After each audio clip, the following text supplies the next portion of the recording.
All right, ladies and gentlemen, I got your watch list coming in November 21st, 2019, and this could make the stock market crash.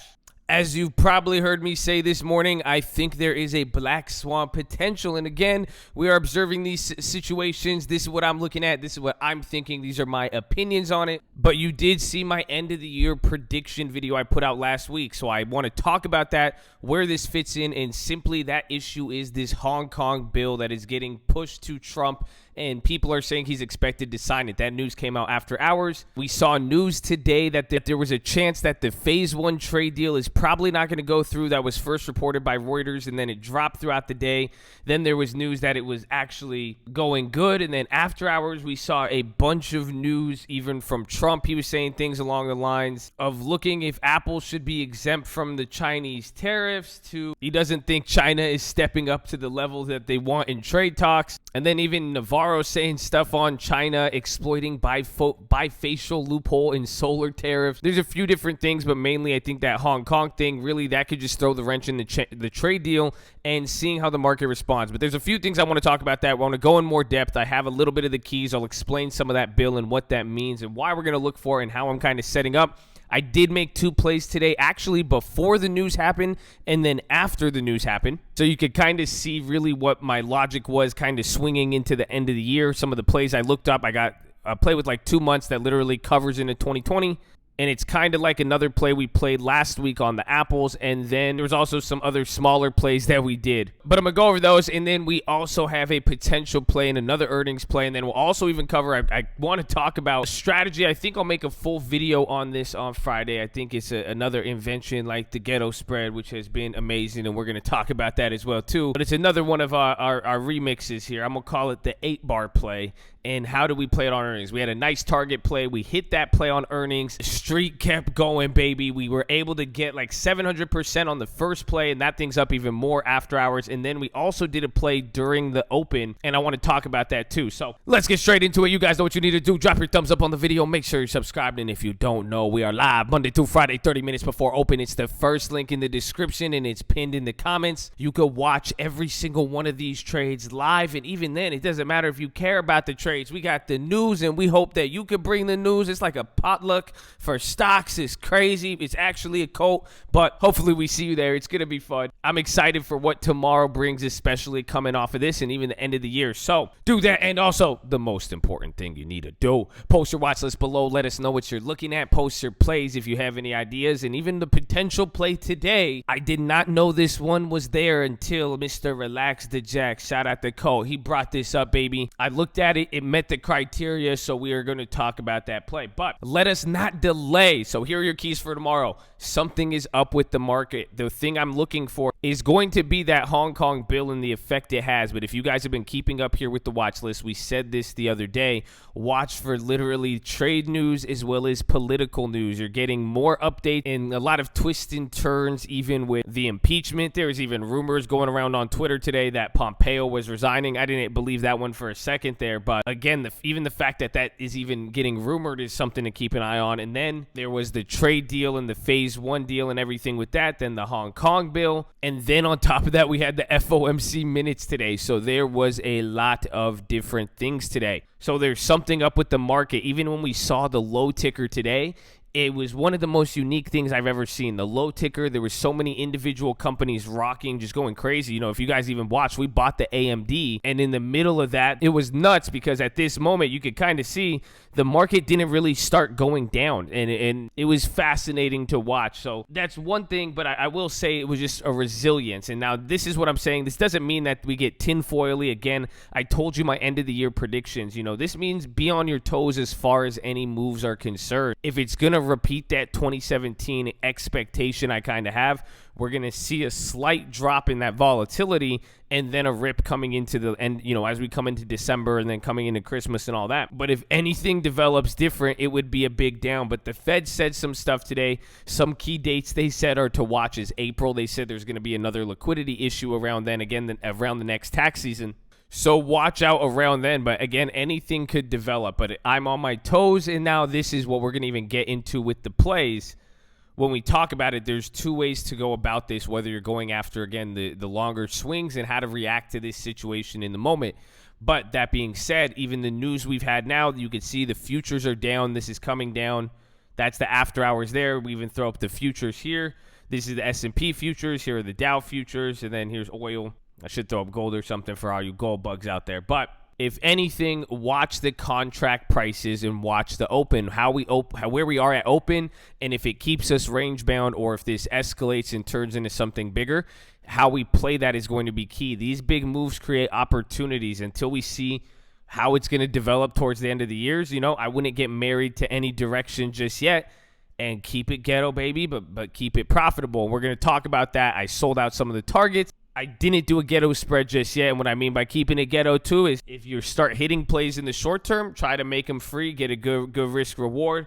Shout out all the people on the ghetto spread, man. That thing's been killing it. Making waves, baby. Making waves. The established 2019, the ghetto spread is crazy. But that's pretty much it. But now watch out for the Hong Kong bill mainly and what that thing is and kind of how I'm expecting this to develop. Watch Mr. Yuan. Watch the Chinese currency. But what this bill is pretty much it's starting to step in, and it's condemning what's going on with China and Hong Kong, and it's refusing to export over there crowd control equipment, certain bullets, smoke, pepper spray, stuff like that. But just the precedent that it's setting and then the step in that direction and what it means for the U.S.-China relations, especially in the middle of this trade war, it is not good at all. And then the next thing people are going to tie it to is, will Trump now put Hong Kong tie that into the trade deal? If so, I mean, you could already imagine what's going to happen. So it's going to get interesting. Be on your toes, but let us get into the plays, baby. So there's a few plays I want to talk about. One, I want to talk about how we're going to play this play, but first I'm going to start with this.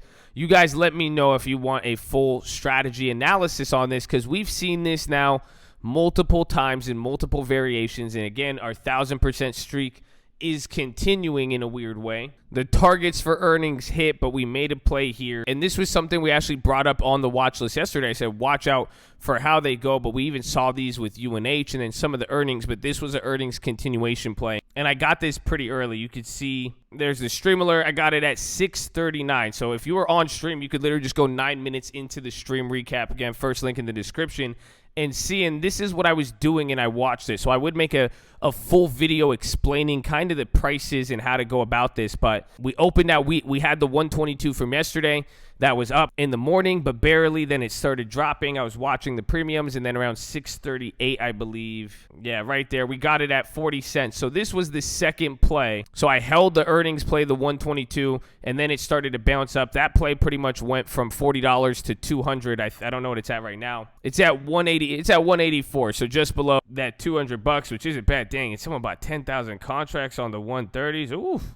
That'll be nice. But that was a great pickup. And the best part, you can see on the contract, this thing just went crazy in the morning. And it even then it came down at one point. This is where we talked about either making it a ghetto spread. You could see even at its lowest point, it was worth like $80, $90. Now you could sell the 130 for $80, $90, short this contract, get paid $80. Remember, we spent $40 on it, double your initial investment. And now, worst case scenario, you'll walk away with either $80 profit, or if it goes up to 130, you'll walk away with an additional $300 plus the 100 here, so $400. That's what I was deciding. I said I'll hold it for one more day because the next trade I made, well, throughout the day, I closed that Iron Condor. Remember, the max gain on this was 1,000. I was able to take like $400, so closed out on that NVIDIA. But then that other play from earnings, I got filled at $424. This was the 122. Remember, we bought that yesterday. This was on the watch list, and you can see here even on the stream alerts, I got that around 7:12 a.m., so within what? 35 minutes of the market opening, and this is the play where I got 5, and then I flipped out 4 of them, so it would have been nice if we kept all 4, but those went up about 700%. Got them for $60, sold out at $424. Not bad, but my logic was all my plays, I played $100 both way on that target. I put $60, $50 on the calls and then the puts. Then we spent $40 here, so I was in at $140 total.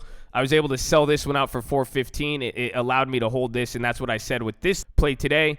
That's why I cut out of this, and now people ask, I could have made this a ghetto spread, but if I made this a ghetto spread, I would have been selling a contract. Even that contract right now is worth $500. It's worth $70 more, but let's say now I could have sold the 124 if I wanted and collected like $344, or I pretty much could have sold the 123 $1 above, got the $400, but then the max gain would have been an extra 100. It would have just made more sense really to just sell it out and then just ride this 127 up. But that was a good play. I know a lot of you guys hit it in the morning, so shout out if you did. If you didn't, don't worry. Paper trade, keep coming, ask questions, and hopefully you can see getting a little bit of time goes a long way as well.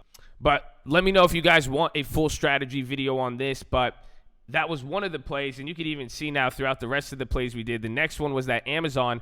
I did a dual debit spread that I bought on both sides, but so it's pretty much like a reverse iron condor, and I set up a wide range. You know, this was before we even saw any of the drop happen. I got the puts first, and I pretty much spent like $300 both ways, or this was $260, and then this was $360.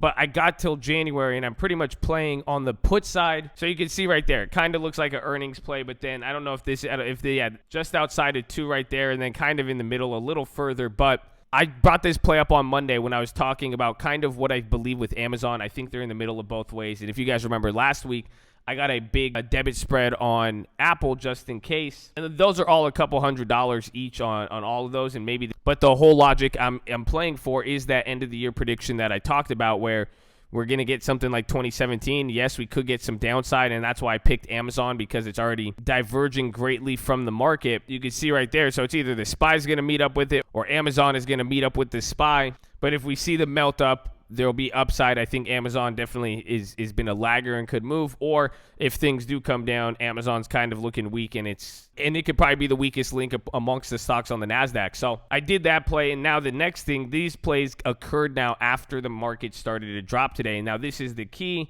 is that you could go really, really small on all these plays. When that momentum and that volatility picked up, the key is getting now some shorter term as well as a mix of time, because depending on how you do it, if there is going to be a volatility increase, bad news comes out like this, you can, if you're correct and the downturn continues, or if you catch it early enough, the shorter term contracts will be very, very profitable, but you need to find stuff that hasn't dropped too much. Otherwise, during the volatility, the key is play small amounts, slightly out of the money with a decent amount of time. Like even this UVXY, I didn't mean to grab this one. Somebody said that their orders weren't getting filled, so I threw out a test, but I even told everyone, I was like, I didn't want to. I would get next week. I didn't want to get another weekly. That's why I didn't put it out on stream or even the stream alerts, because that play, it's a dud. If I was going after volatility, the most thing that would be reflective would be getting an extra week. But in this case, I got one of the weeklies. That was the Bank of America. I got 10 of these for 5 cents. They're at 5 cents right now, same exact price. They did shoot up to 8 cents at one point right after. And then I got December 6 AMD 35 puts. We got these at 11 cents. They're at 12 cents. I think they even went up to like 15 or 16 at one point. But you can see they're still up, because now if the volatility persists, and just like we're seeing after hours, the market comes down, those will be worth something, or they'll at least hold their value. Oh, wait, what do we got here? But watch those. And then last, I got TLT for next week as well. Our TLTs came back. If you remember that big TLT position we had, that thing is only down like 20 or 30% or something, which surprisingly, after all the volatility and the moves, I wouldn't expect those to hold up. So I kind of like the shorter term TLTs. These have decayed a little bit, but this is pretty far out the money. But I got those for 15, and they still held up, and that was the best part. I like the banks, and then I like TLT, and then AMD kind of, because AMD has been up there a lot. But the whole point with when this volatility hit, all of these plays, you know, we've been making good plays on here, but this AMD, $50 there, or $80 there, $80 there, $50 on the Bank of America. It's like $130 and $75 here. That's $200 on 3 different assets. With that 2 weeks of time, it's a decent amount, but the key is even go small. Like even if you didn't do as many contracts as I did, you could pretty much get your hand in the cookie jar on every single one of these plays for $5, $11, $16, $30. You could get all 3 of those plays. That's it. If you're maximizing it, you know, you could literally scale that to your budget. But 2, you know, understand too, option trading, chilling risk, you can't lose off that much financial investment. Please consult for financial advice with this educational purpose only. But there's that. And then the last play, this one was crazy. This was I don't know, I wouldn't want to call it a pump and dump. It really looked like it, but you kind of just, it has kind of a history of this. I only really liked it because it had news. It was a biotech, had positive news, or reports of a positive news with one of their trials and a data update, something along those lines. I'm not too sure, but it only had a 2 million share flow. And I did look at the filings. It says 60 million shares, but since it's an ADR, the only amount of public on here is about 2 million. So it is about 1.62 million. So I bought them at $8.59, 100 shares, $800. My logic was ride it to a $5 stop loss. It never hit there. But after seeing this today and kind of holding up, I think I'll let it ride even if it comes back. I think I'll give it a 350 stop loss. Worst case, on 100 shares, it comes back to that opening, I'll lose 500. But if it goes up, this stock has gone a little crazy. It's a small float. I'll take that risk on there. I'm feeling a little froggy. No, but this one, it was an interesting one. It got halted a few times, but I wouldn't really bet the farm on it. I probably, if there's a point now, if I could cut out and get half my shares back, I'm probably going to want to do that. Hopefully, if I could sell out half the shares to get the initial investment back. But like I said, or initially like a $12 price target, I'd cut some, or I'd cut out at that $5. But it never hit the low side when it was dropping, and clearly on the upside. So we'll see. But I'm going to keep my eyes on that one. I'm still holding that, and I think I'm going to pretty much plan to hold that tomorrow unless it really plummets, but I might capitulate on it and keep holding it, and I'll probably only look to sell it if it does actually go up. But keep an eye on that. I'm going to be watching that play, and then those were the plays we made today. But now let me get you the potential play, baby.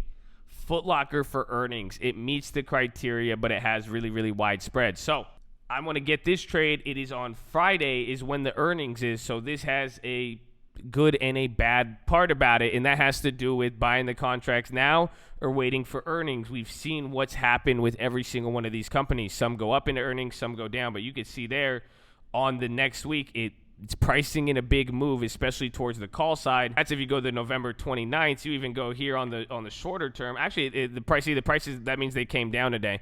They were a lot more expensive, and it sucked because Footlocker's actually just been, it took a pretty big drop today. And even over the last few days, it's kind of been selling off, so that's been messing up the contract prices. That's why I'm saying it's going to be difficult with earnings Friday.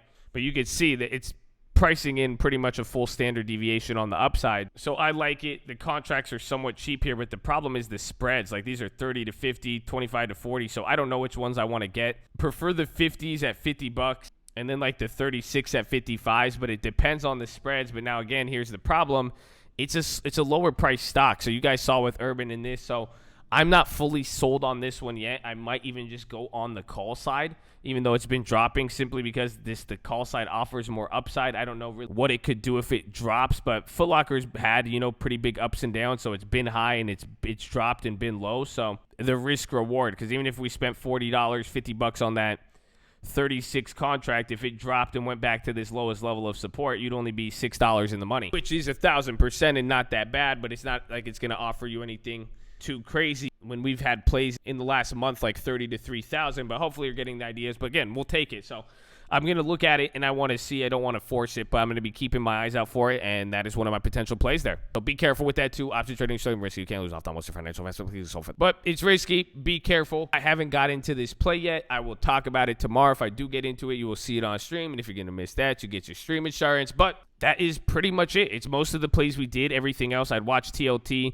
I'd watch Amazon, Apple, the Bank of Americas. Watch that KZIA. There is going to be also McDonald's and Shopify. I like Shopify, but I said if I'm going to play Shopify on the call side, I need it to break 330. Roku held up, and we're still holding our other play. These are getting pushed to the wall. Those could be good, but a next week play on Roku could actually be fire. And then watch Disney. We're still in that ghetto spread, but it's still $1 in the money, so things are looking pretty decent. But that is your watch list, ladies and gentlemen. Make sure you post your watch list. Make sure you're hydrated, healthy, ready to go. We're going to see you in the morning. Be positive, be respectful, be blessed, and hopefully you guys are making moves. And again, doesn't matter if you make money, lose money, at least you're learning something. Shout out all the people keeping it positive, bringing a friend to Cote, holding it down. We're keeping the streak continuing. I want your eyes peeled. Don't get too jumpy. Don't be too timid. We got to find the balance, post the plays, source the info, baby. I'm going to see you in the morning, baby. Let's go!